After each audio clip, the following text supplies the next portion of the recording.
Hey, what's up guys? Corey here, BPB. We are back for Saving the OBS Part 3. If you guys didn't see Part 2, or even Part 1, but mainly Part 2 because we started cutting out the material on Part 2, getting all the old rusty stuff cut out. If you didn't see that, go back, check it out. But if you're here for Part 3, thanks for watching. On this video, we are going to be grinding and sanding and prepping and pour 15 in the inside areas that you can't get to after our panels are on. And then once we do that, we will grind for our panels and hopefully get them tacked into place today. That's the plan. We've got a short day today, but we'll see how far we can get. Let's go check it out. All right, guys. For Part 3 here, we're going to go ahead and you can see I went ahead and pour 15'd everything, front and back, just kind of up past the rust there, the surface rust, and that's going to encapsulate that stuff so this doesn't come back. And this is just part of the inner structure that used to be there. I didn't cut this away, somebody else had in the past, and they just didn't get it quite all. So we got that taken care of there with the pour 15 now, and we can go ahead and start grinding. So I'm going to go ahead and grind this up here all the way around and get all this crap off. And same over here on this side, kind of like where I got it marked, so where my panel fits. And then on this panel here, we'll go ahead and grind all this primer off, and that'll help keep a nice clean weld. We'll grind it both sides and everywhere else that we're going to be welding it. That way we can keep nice clean welds. We still got to trim. After we do our grinding, we'll go back and we'll trim these pieces. I showed you this earlier in the other video, but we'll notch this and trim this so it fits right how it's supposed to. And then also back here, well, I still got to cut this little flange off here that I left. And it's, like I said, it's so much easier to slice the panel down the side like this here, like I did, and then just chip this out with the air hammer. I'll go ahead and set you guys up on the tripod and start grinding this, and we'll be back.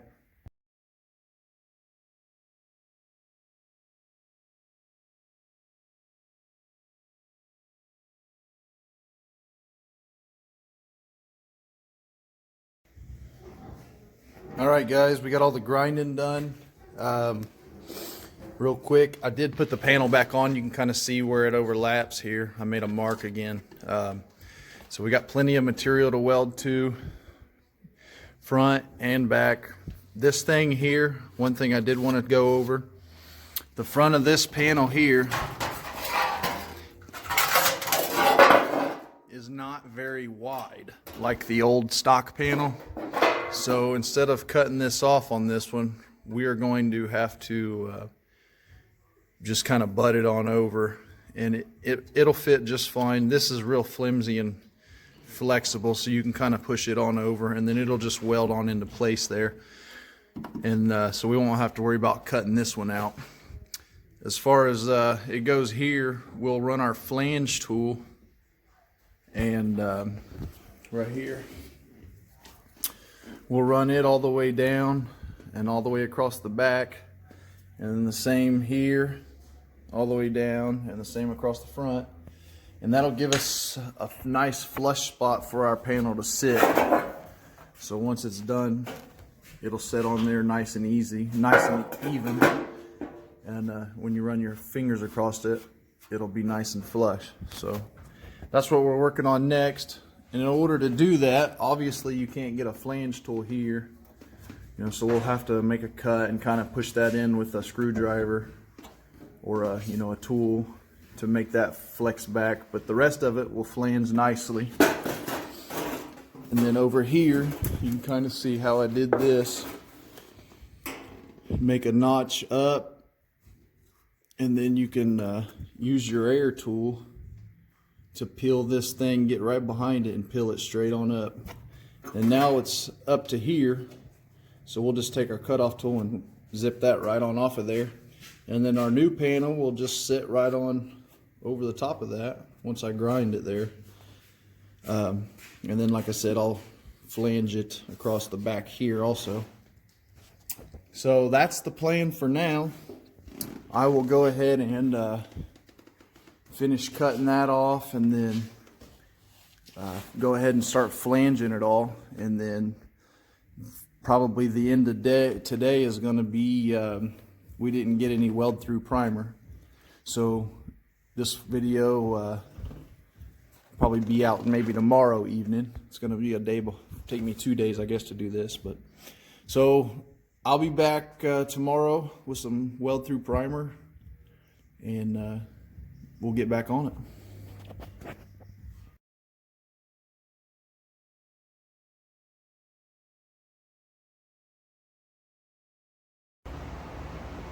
Alright guys, we are back. I've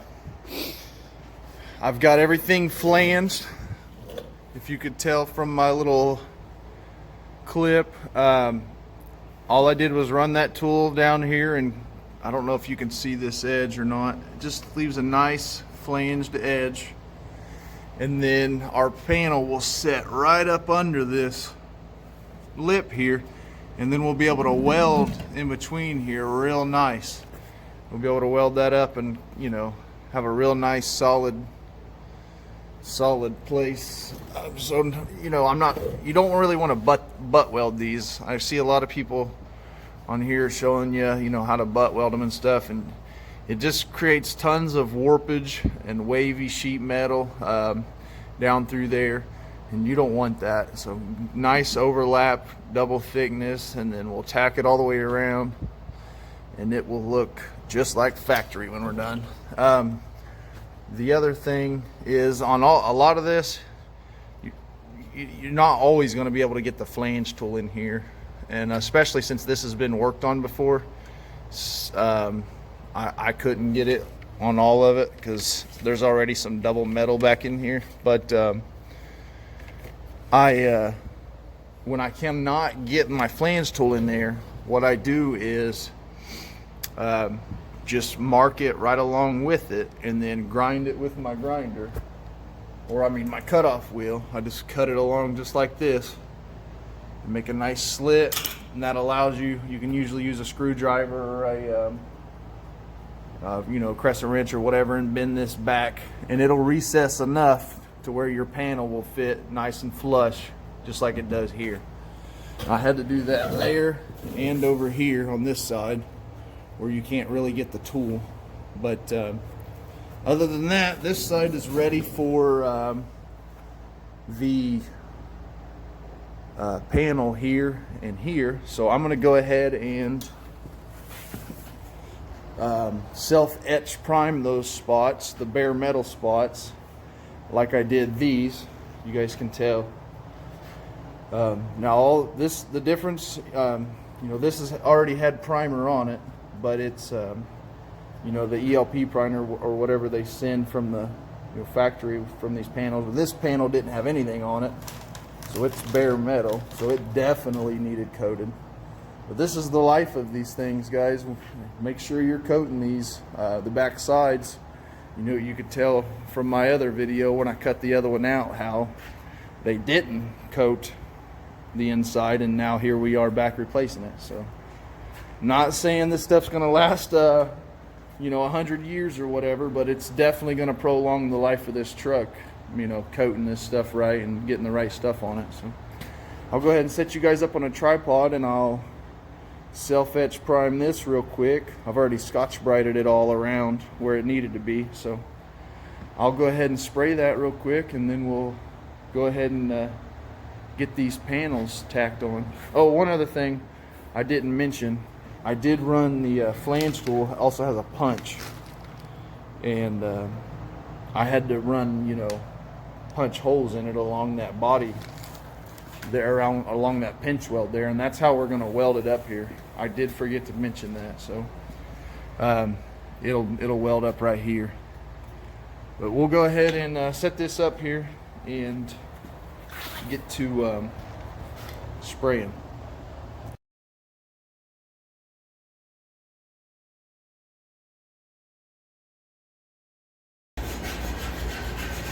Alright guys, simple as that. Little spray, it's on there. For this, all I'm using is self-etch weld through primer, and that will give us some protection. Like I was saying, you can get this stuff at your local paint supply store.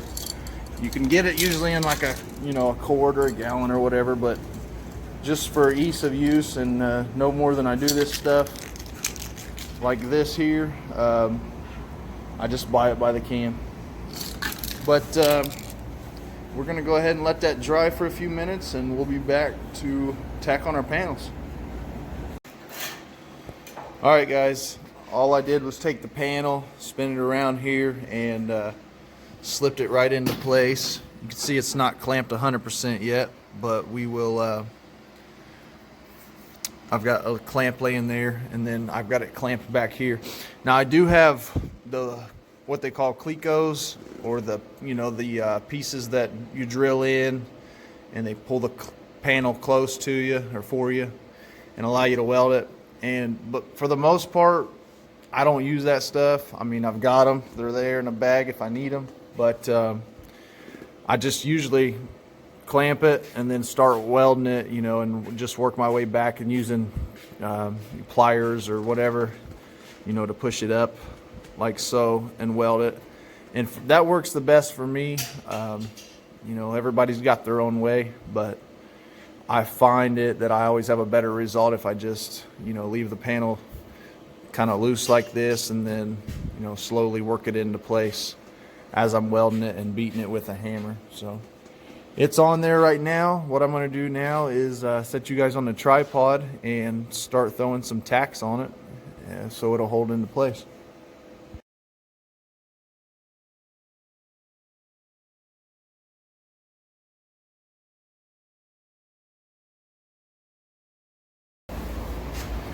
Alright guys, you can see I just threw a couple of tacks in there. You can kind of see what I was talking about, how it makes a nice little gap there when you flange it and put it up there, and it gives a place for the weld to kind of recess back in there, so that way you don't have a big old bulky weld you're trying to grind down or smooth out or hide with Bondo. The heat from it will also pull it in just a little bit, and that'll give you a place for your filler. So also you're not going to have a big huge humped up bunch of filler. You'll just be able to put a nice skim coat over the whole thing when you're done, and it will it'll lay out nice and smooth.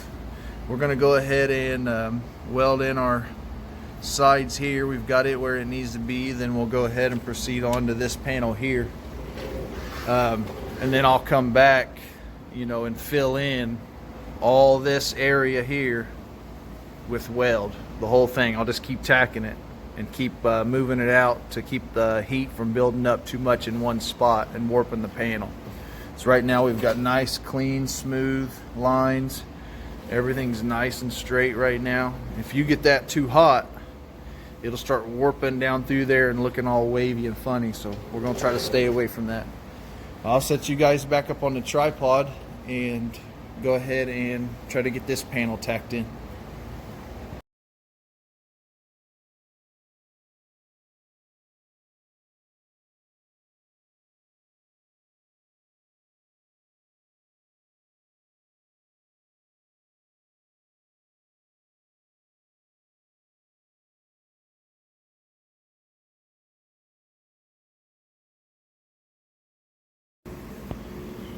All right, she's all welded up for now, tacked into place.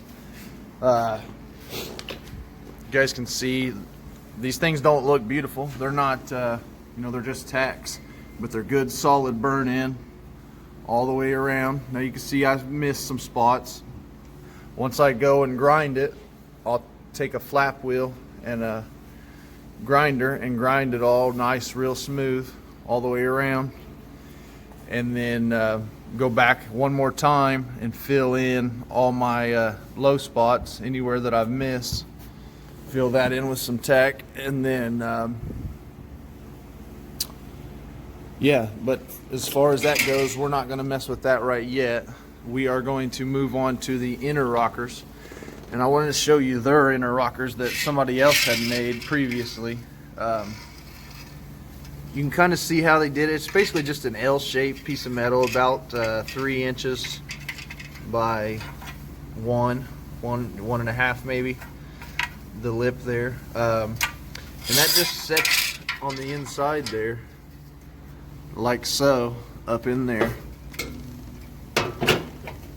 and they welded it in. Now they didn't cut out all their old rust, they just kind of, you know, left some of that stuff in there, so it unfortunately came right back. So lucky for us, we're doing it again.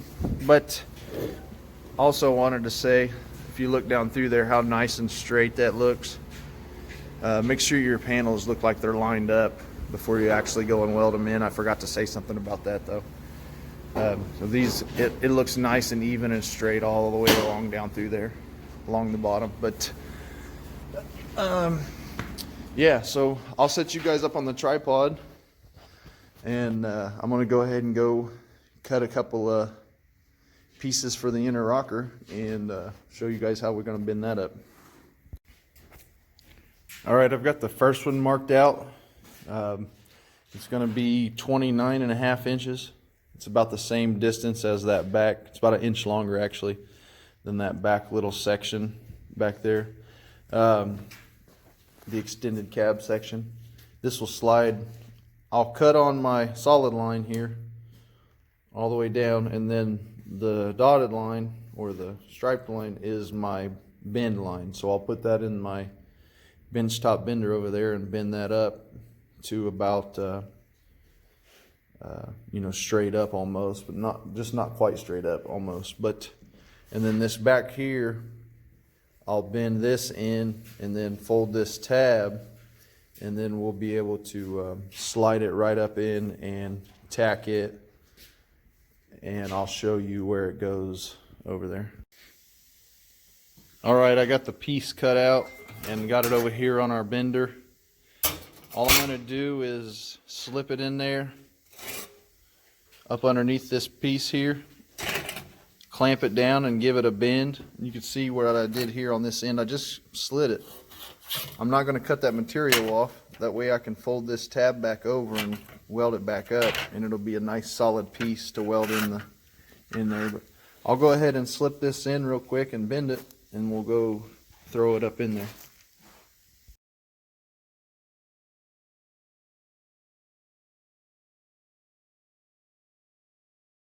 Alright guys, once you make your bend on the bender, obviously you can't get this back in the bender to make this other bend, so we'll just set up a little makeshift spot here on the bench top and slide this thing in here and clamp it, and then we'll just bend it by hand by lifting it up.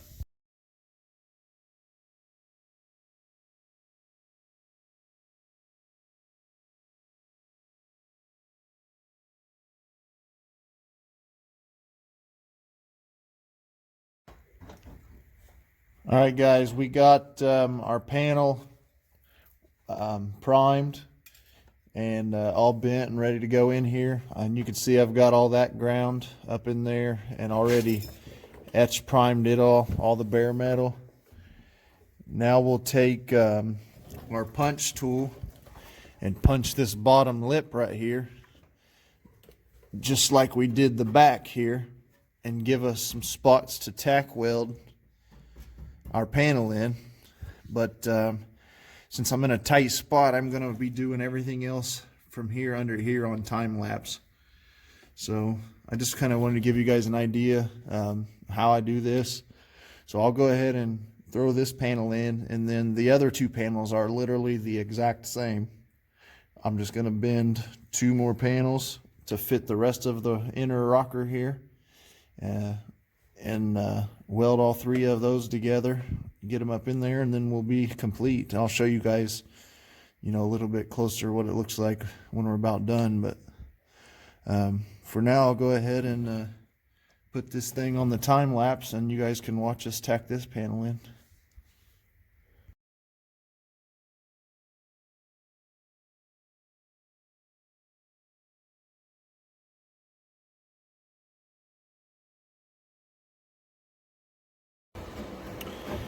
All right, guys, that's it for the inner rockers. We will, kind of hard to see here. I'll go ahead and, like I said, make another panel just like this one, throw it in right there, and then one more down there, and then I'll weld them all three together right here in the middle, seam it, and then we'll have, you know, a nice solid inner rocker without actually buying the, you know, the replacement inner rockers. It's pretty much the exact same thing, so way cheaper. So hope you guys are learning something. We are going to keep on going at it. Probably won't film the rest of this. It's really hard to get around under in here with this camera on and stuff, so I'm just going to go ahead and knock this one out, and we'll be back when it's done. Thanks for watching. Make sure you guys hit that like, share, and subscribe button. We appreciate it. Alright guys, I slid up underneath here real quick just to show you the finished product. I still got to go back and fill in a little bit of the spots, the welds in between here, but everything is tacked in perfectly in place. I still got a little bit of trimming to do. You can see this one here needs trimmed a little bit so it ain't sticking out. And, there's a spot there that needs the same, but for the most part, guys, it's all tacked in place, nice, solid, firm, not going anywhere. That's what we were wanting. That's pretty much all we're going to do on this video. The next video will probably be my last one, and we'll be doing body work and paint. So I'm going to go ahead and finish this up here tonight, tacking up the rest of this, making my last little cuts and grinds, and go inside and get me some dinner and call it a night. But yeah, thanks for watching, guys. If you're learning anything, give us a like, share, subscribe. If you got any questions, please don't hesitate to drop them down below. Anything I can do to help you guys, I'd love to. Thanks for watching, guys.